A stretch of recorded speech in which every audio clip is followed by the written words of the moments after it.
Magandang araw sa atin mga kalingap. Mga kalingap, dara na aatehan daw ito kay Raz, totoo kaya eto? Pero bago po yan mga kalingap, kung bago pa lamang kayo sa channel ko baka naman po pwedeng pa-like and subscribe my channel para lagi po kayong updated sa aking videos. At kung pwede sana patapusin muna natin ang video na ito para alam natin ang nilalaman nito at huwag din po natin kalimutan mga kalingap na pakisuportahan ang ama ng kalingap na si Val Santos Matubang at Kalingap Rab Matubang pati na rin ang viewers na laging sumusuporta sa aking channel at reactioners. Maraming salamat po.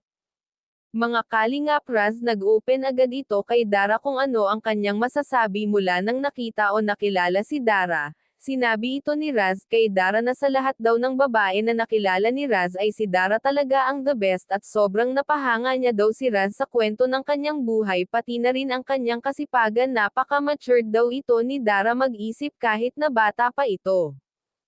Kaya nagpasalamat ito si Raz kay Dara dahil pumayag daw ito si Dara na samahan sila mamasyal at doon ay sobrang nag-enjoy daw ito si Raz na kasama sila lalo na daw at maganda ang pasyalan na kanilang pinuntahan at syempre mas maganda daw ang kanyang kasama, ito ay si Dara.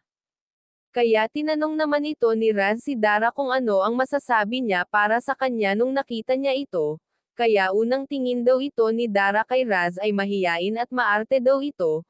Pero hindi akalain ni Dara na mas kalog din pala ito kasama, inamin naman ito ni Dara na masaya din pala kasama ito si Raz. Nagpasalamat din ito si Dara kay Kuya Rab dahil sa pagpapadala kay Raz ng kanilang allowance at syempre nagpasalamat din ito si Dara kay Raz ng dahil sa matyaga at masipag niyang pagdala ng allowance ito nila Dara.